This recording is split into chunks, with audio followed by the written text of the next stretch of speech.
तो अब हम देख रहे हैं प्रश्न क्रमांक दूसरा। निम्नलिखित व्यंजकों में से प्रत्येक व्यंजक को सरल कीजिए। तो यहाँ पर जो भी व्यंजक दे रहे हैं इन सभी व्यंजकों को हमें सरल करना है।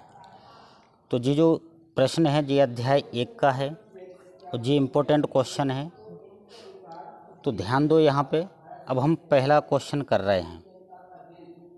तो प्रश्न दूसरे का पहला जो है वो है 3 धन करणी 3 और दूसरे कोष्टक में दे रहे हैं 2 धन करणी 2। तो ये प्रश्न जो है हम अब हल कर रहे हैं। तो जो पहला है 3 धन करणी 3 2 धन करणी 2 और सरल करना है। तो यहाँ पर देखें दोनों कोष्टकों के बीच में कोई निशान नहीं है, इसका मतलब यहाँ पर हमें इनका आपस में गुणा करना है। क्या करना है? गुणा। तो ध्यान दो, इधर 3 का गुणा हमें इन दोनों पदों में करना है और फिर बाद में धन करणी 3 का गुणा फिर से इन्हीं दोनों पदों में करना है। तो देखो 3 का गुणा पहले हम कर रहे हैं 2 धन करणी 2 में और फिर हम धन करणी 3 का गुणा 2 धन करणी 2 में कर रहे हैं। अब 3 का गुणा कर दो पहले 2 में, 3 दूनी 6। अब 3 का गुणा किस में करना है? धन करणी 2 में। तो आ जाए धन 3 करणी 2। तो इस 3 का गुणा इन दोनों पदों में तो हम कर चुके हैं। अब हमें धन करणी 3 का गुणा इन दोनों में करना है। तो धन करणी 3 का गुणा पहले 2 में कर दो, तो आ जाएगा धन 2 करणी 3। अब धन करणी 3 का गुणा धन करणी 2 में करना है, तो आएगा धन करणी 6। तो हम देख रहे हैं गुणा तो हम कर चुके हैं। अब यहाँ पर कहीं जुड़ने की गुंजाइश तो है नहीं है। इसका मतलब व्यंजक जो है वो सरल हो गया है और यहीं पे हमें क्या डाल देना है? आंसर डाल देना है। अब हम देख रहे हैं दूसरा प्रश्न।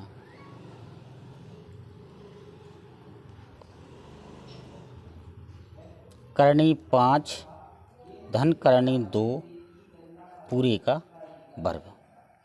अब हम यहाँ पर इसको 2 तरह से हल कर सकते हैं। या तो हम यहाँ पे सर्व समीकरण लगा दें, a धन b पूरे का वर्ग बराबर a का वर्ग धन 2ab धन b वर्ग, ये लगा दें। या फिर करणी 5 धन करणी 2 पूरे पे 2 की घात लगी है, तो इसको हम 2 बार लिख लेंगे और उनका आपस में कर देंगे गुणा। तो देखो यहाँ पर हम क्या कर रहे हैं, इसी को हम 2 बार लिख रहे हैं। 2 की घात लगी है तो इसको हम 2 बार लिख रहे हैं। करणी 5 धन करणी 2 और फिर लिख रहे हैं एक बार और करणी 5 धन करणी 2। यहाँ पे 2 की घात लगी थी तो इसको हमने 2 बार लिख लिया। अब इनका हम कर रहे हैं आपस में गुणा। तो करणी 5 का गुणा इन दोनों पदों में करेंगे, फिर हम धन करणी 2 का गुणा इन्हीं दोनों पदों में करेंगे। तो पहले हम करणी 5 का गुणा किस में करेंगे? करणी 5 धन करणी 2 में और फिर हम धन करणी 2 का गुणा करणी 5 धन करणी 2 में करेंगे।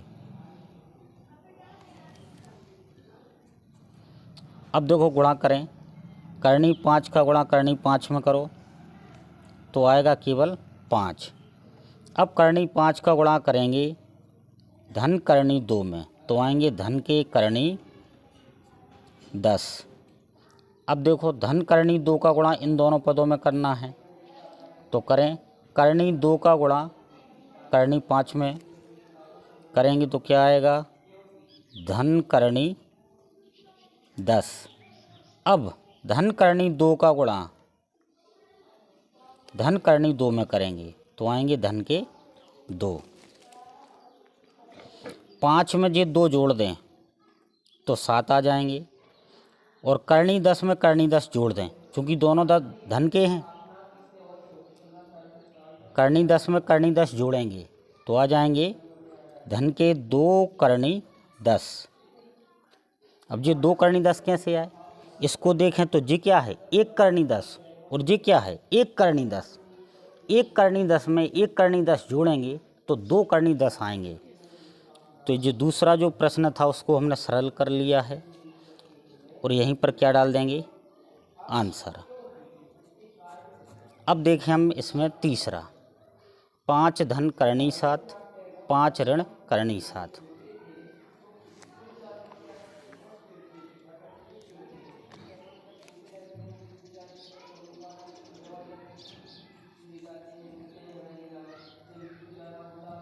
पाँच धन करनी 7, 5 ऋण करनी 7।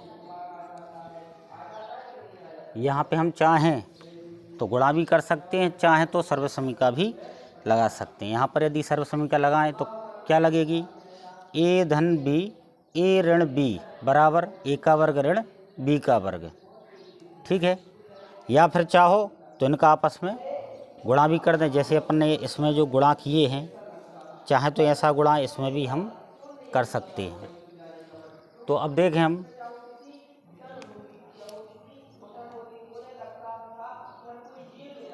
तो 5 का गुणा इन दोनों पदों में कर दें,